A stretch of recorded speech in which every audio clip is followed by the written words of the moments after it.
1.5 साल के DA arrear पर सबसे बड़ी खबर निकल के आई। केंद्रीय कर्मचारियों के डिमांड पर सरकार ने दे दिया है जवाब।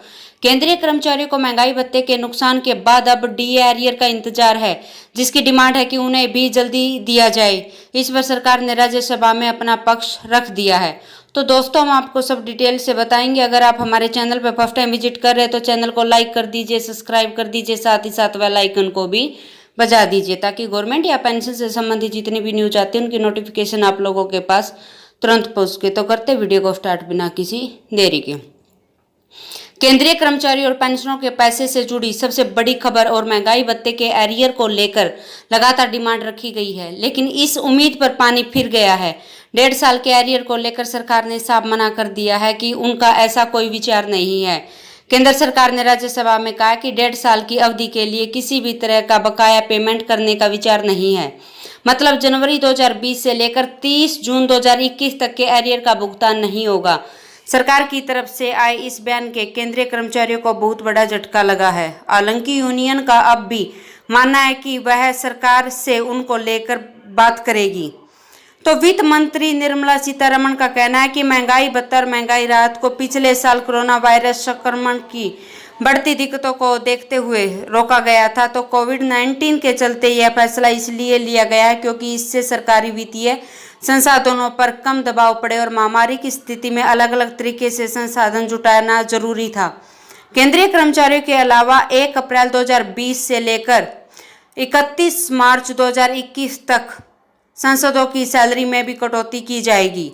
तो निर्मला सीतारमण के मुताबिक केंद्रीय कर्मचारियों की सैलरी सांसदों की सैलरी अकाउंट्स पेंशन अधिनियम 1954 की धारा 3 में निर्दिष्ट समान दर पर है। सांसदों की सैलरी में 30% की कमी की गई है। मंत्रियों की सैलरी में भी 30% की कटौती हुई है। हालांकि केंद्रीय कर्मचारियों की सैलरी में किसी तरह की कोई कटौती नहीं की गई है, न ही डीए में कोई कटौती हुई है। पूरे साल उन्हें सैलरी और डीए का भुगतान हुआ है। सिर्फ महामारी में हालात को देखते हुए महंगाई भत्ते के अतिरिक्त वृद्धि को 1 जनवरी 2020 से लेकर 30 जून 2021 तक फ्रीज रख दिया गया था, जिसे 30 जून के बाद हटा भी दिया है।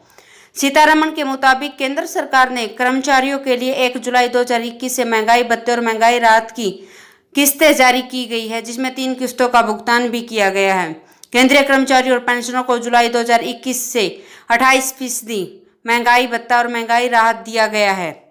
महामारी के चलते रोके गए डीएस में सरकार को 34,402.32 करोड़ रुपए की बचत हुई है। तो इस दौरान महंगाई भत्ते की 3 किस्तें भी रोकी गई थी, जिससे 1 जनवरी 2020, 1 जुलाई 2020 और 1 जनवरी 2021 शामिल थी।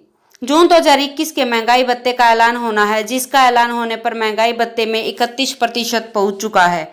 मतलब केंद्रीय कर्मचारियों की सैलरी में 3% की बढ़ोतरी हुई है। हाल में ही जारी AICPI के आंकड़ों से साफ हो चुका है कि जून 2021 में महंगाई भत्ते 3% बढ़ेगा और महंगाई भत्ता अभी 28% पर है, लेकिन 3% और जुड़ने से यह 31% तक पहुंच जाएगा।